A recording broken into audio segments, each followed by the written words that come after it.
Hi guys, welcome back to my YouTube channel. So you are watching IELTS with Jaspreet. So guys, in this video, generally I am going to tell you about the basic vocabulary for all the tasks.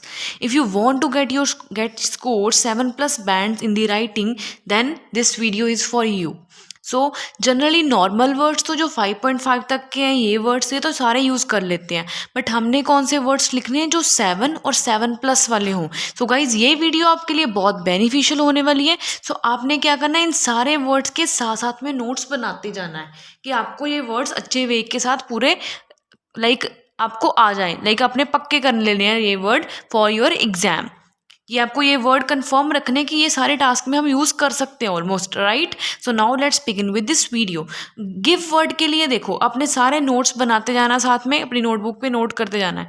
Give word को आप और क्या क्या लिख सकते हो, devote, और क्या लिख सकते हो, इन्वेस्ट.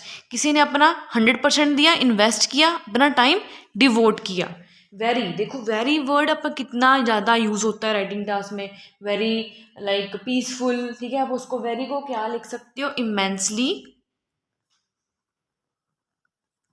और लिख सकते हो आप एक्सेसिवली, एक्सेसिवली, एक्सट्रीमली भी लिख सकते हो, ठीक है. टोटली है, कोई चीज़ कंप्लीटली हो चुकी है, टोटली हो चुकी है, टोटली वो प्लेस थी जो पीसफुल थी. टोटली, टोटली के लिए वर्ड क्या ही लिखोगे आप, एंटायरली. नेक्स्ट वर्ड आप लिख सकते हो कंप्लीटली, और भी आप लिख सकते हो थॉरोली, वो चीज़ पूरी कंप्लीटली है, थॉरोली. नेक्स्ट वर्ड भी आप लिख सकते हो इसके लिए absolutely, totally, I agree, I absolutely agree, right. आप ये वर्ड्स यूज़ कर सकते हो.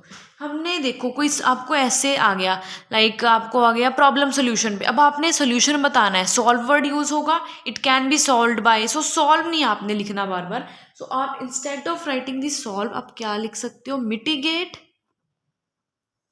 नेक्स्ट आप लिख सकते हो ओवरकम. और क्या वर्ड हो सकते हैं सॉल्व के लिए, कर्ब, CURB. नेक्स्ट वर्ड आप लिख सकते हो टैकल करना, उस चीज़ के साथ सॉल्व करना, या फिर उसे एलिविएट करना, ALLEVIATE, alleviate, right. Important word, important के लिए देखो आप सबको भी वैसे बहुत ज़्यादा वर्ड्स पता होंगे इंपॉर्टेंट के लिए. मैंने यहाँ पे सिर्फ 2 वर्ड्स लिखने हैं, और जो बाकी के वर्ड्स इंपॉर्टेंट के लिए वो आप मुझे कमेंट करके बताओगे, ठीक है. इंपॉर्टेंट के लिए मेरे अकॉर्डिंग आप इसेंशियल वर्ड यूज़ कर सकते हो, और आप यूज़ कर सकते हो क्रूशियल, क्रूशियल, ठीक है. इसके अलावा इंपॉर्टेंट के जो वर्ड्स हैं जो आपको पता है वो अभी नीचे कमेंट करके बताओ. स्टार्ट, स्टार्ट को आप मेरे अकॉर्डिंग इनिशिएट लिख सकते हो, इनिशिएट वर्ड बहुत अच्छा है. कमेंट्स लिख सकते हो, कमेंट्स लिख सकते हो, और आप लिख सकते हो बिगिन. बिगिन वर्ड भी 7.5 बैंड्स वाला है. So guys, today's next word is before. So instead of writing before word, you can use one word prior. Prior भी आप लिख सकते हो, ठीक है.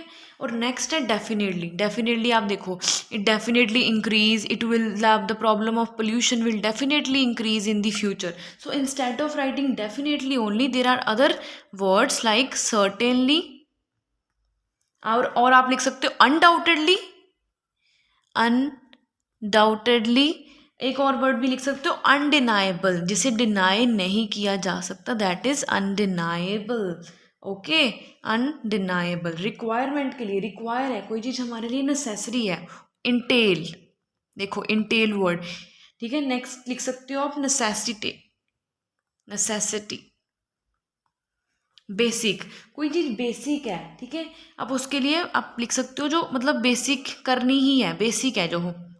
फंडामेंटल, और आप एक लिख सकते हो वर्ड इसके लिए rudimentary, rudimentary.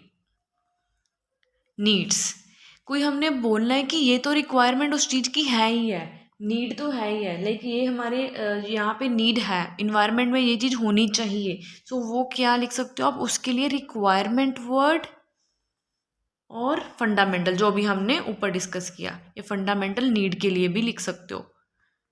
Impacts, impacts word, next word देखो इम्पैक्ट। अब क्या होता है कि हमने बताना होता है अपने राइटिंग टास्क 2 में कि इट इसका इम्पैक्ट ये आया, अगर ये चीज़ हैपन हुई, ठीक है, अगर ये पोल्यूशन इंक्रीज हुआ तो उसका इम्पैक्ट क्या आया। सो instead of writing the impact word you can right influence, उसका हमारे ऊपर, इसका प्रभाव हमारी इन्वायरमेंट के ऊपर क्या पड़ा। लेस के लिए और क्या लिख सकते हो आप, scarce. You can even write dearth, dearth means lack of, less. Many के लिए बहुत सारे सिनोनिम्स हैं। मैनी का वर्ड भी आपने क्या लिखना है, नीचे कमेंट सेक्शन में मुझे बताना है। मैंने सिर्फ 2 लिखने हैं यहाँ पे, और जो बाकी मैनी के लिए वर्ड यूज़ कर सकते हो आप मुझे कमेंट करके बताओगे। मल्टीफेरियस लिख सकते हो आप, और न्यूमरस। मैंने सिर्फ 2 वर्ड्स बताने हैं आपको मैनी के लिए, और बाकी words if you know other word for the many तो you can tell me in the comment section so that I will know कि आपको ये वर्ड पता थे। यूज़ के लिए आप यूटिलाइज वर्ड लिख सकते हो। नेक्स्ट लीड्स के लिए, इट लीड्स टू, कि इसका रिजल्ट क्या आया, उसके लिए आप रिजल्ट्स यूज करोगे वर्ड, और आप कंसिक्वेंसेस भी लिख सकते हो। नेक्स्ट आते हैं हमारे 17th वर्ड पे। 17 देखो, हम बताते हैं ना, कई बार लिखते हैं अपने राइटिंग टास्क में कि ये चीज़ हैपन हुई तो उसका रिजल्ट आया, so this happened. So word का कम यूज़ करना है हमने। सो वर्ड है 5.5 के लिए, उसके लिए ये वर्ड यूज़ कर सकते थे आप। और कौन से सो के लिए वर्ड्स हो सकते हैं, सो के लिए और हो सकता है हमारा देयरफॉर भी हो सकता है, and you can also right so के लिए कंसिक्वेंटली, कंसिक्वेंटली भी आप लिख सकते हो। सो दिस थिंग, ये चीज़ हुई इस चीज़ के साथ, ठीक है, वो लिखोगे कंसिक्वेंटली ये हैपन हुआ। बट के लिए हमारा है हाउएवर।